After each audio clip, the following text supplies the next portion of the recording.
Ang in-order sa Lasaupi.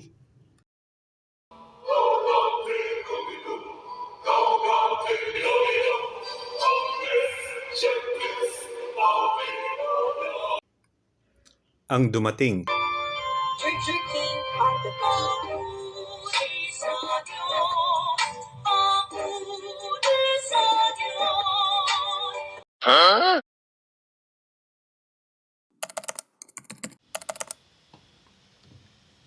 Dear Cardinal Tagle at Cardinal David, mabuhay at mabunying pagbati.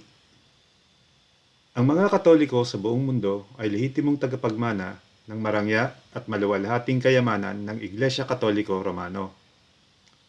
Ito ay kayamanang hindi mananakaw o mawawaldas, ngunit ganun paman, sa maraming pagkakataon, ito ay naipagkakait sa maraming tao, lalo na sa mga maralita. Hindi ho yata makatarungan at katanggap-tanggap ang ganitong sitwasyon. Hahayaan na lang ho ba ang ganito gayong may magagawa naman? Sa pamamagitan ng video liham na ito at sa layuning mas maiparanas sa ating mga kababayan ang grasya at biyaya ng Katolikong Kalinga, nais ko ho sana magpaabot sa inyo ng tatlong mungkahi. Ang unang mungkahi ko ho ay bumuo ng Catholic Youth Symphony Orchestra na kung saan at hanggat maaari ang mga miyembro ay galing sa dehadong sektor ng lipunan. Kung ang bawat parokya o pinagsanib ng mga parokya ay makakapag-sponsor ng musical instrument at makakatusto sa musical training ng isang kabataang may talino at potensyal, sa madaling panahon ay mabubuo agad ang orkestra na ito. Matagumpay na naisagawa na sa ibang bansa, partikular sa Venezuela, ang pagbuo ng youth orchestra bilang instrumento ng youth formation, social inclusion at integration. Mula sa 11 kabataan na sa silong lang ng isang garahe nagsanay at sa pamumuno ni Senyor Jose Antonio Abreu na isang edukador, musikero at aktivista, ito ay naging isang pambansang programa na nakilala bilang El Sistema. Kumalat na rin ho ang proyektong ito sa ibang bansa. At sana, sa pamamagitan ng inyong suporta, makagawa rin ho kayo ng parang ganito sa Pilipinas. Ang ganitong proyekto ay isang magandang pagkakataon upang ipakita ang tunay na halaga ng pagkakaisa at kooperasyon ng taong bayan tungo sa paglikha ng magandang bagay at hindi upang manakot at magpakita ng kakayahang manggulo lamang. Ang pangalawang mungkahi ko ho ay sana mapalaganap ninyo dito ang kultura ng kooperatibismo na tulad ng sinimulan ni Father Jose Marie Arismendi Arrieta sa Arasate, Mondragon sa Espanya. Noong unang dumating si Father Jose Marie sa Arasate, Mondragon, ang bayang ito ay lugmok sa kahirapan at kagutuman, dala ng tensyon ng katatapos pa lamang na giyera sibil ng mga Kastila. Nakita niya na para makaahon ang mga taga-Arasate, Mondragon sa kanilang kondisyon, kailangan nila ng formasyon, karunungang panghanap buhay at paghilom. Kaya ang una niyang ginawa ay paaralang polytechnic kung saan ang mga mag-aaral ay nahubog sa isang uri ng humanismo base sa solidarity at pakikilahok sa lipunan ayon sa turong Katoliko. Nagsimula lamang sa 5 tao na ang ginagawa ay paraffin lamp heaters. Ngayon, ang Mondragon Corporation ay libo-libo na ang kasapi na gumagawa ng iba-ibang produkto at serbisyo. Ito rin ay isa na sa pinakamalaking kumpanya at federasyon ng worker-owned cooperatives sa Espanya at maging sa buong mundo.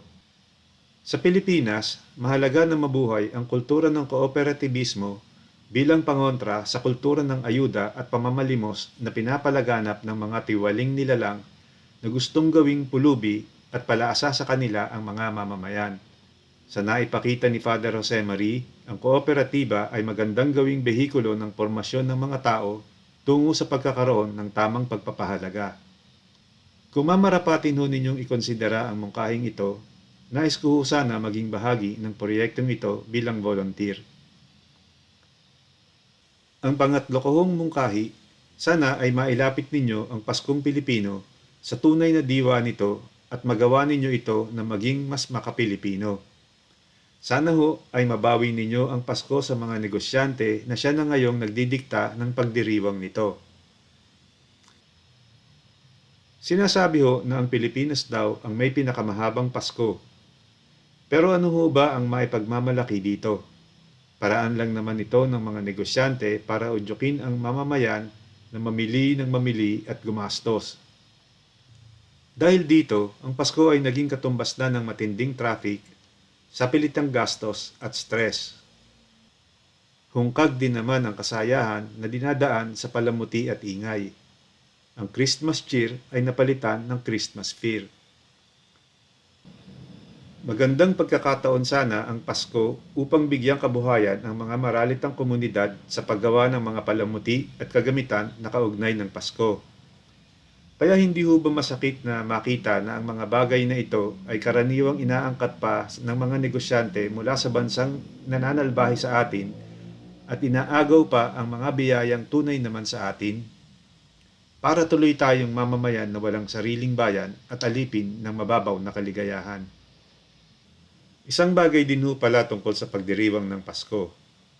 Hindi ho siguro magiging problema ang Noche Buena kung sa halip na kanya-kanyang handaan, baka mas maigi na maging pamparokyan salo-salo ito na bukas para sa lahat, lalo na sa mga walang panghanda. Paano ho ba kasi naging masyadong pakabig at pasarili ang Pasko nating mga Pilipino?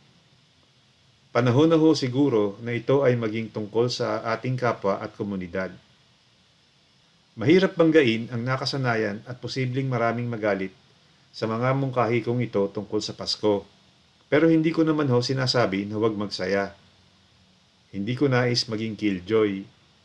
Baka pwede lang ho magsimula ng bagong tradisyon. Maaari naman iliban ang maingay at manigong pagdiriwang sa mga susunod na araw ng pagsalubong sa bagong taon. At yan ho ang aking tatlong mungkahi. Sana ho ay umabot sa inyo ang video liham na ito at matimbang ninyo kung marapat nga ang mga ito na maging proyekto ng pag-asa at pag-ahon. Hanggang dito na lang ho at maraming salamat. Lubos na gumagalang, Fidel.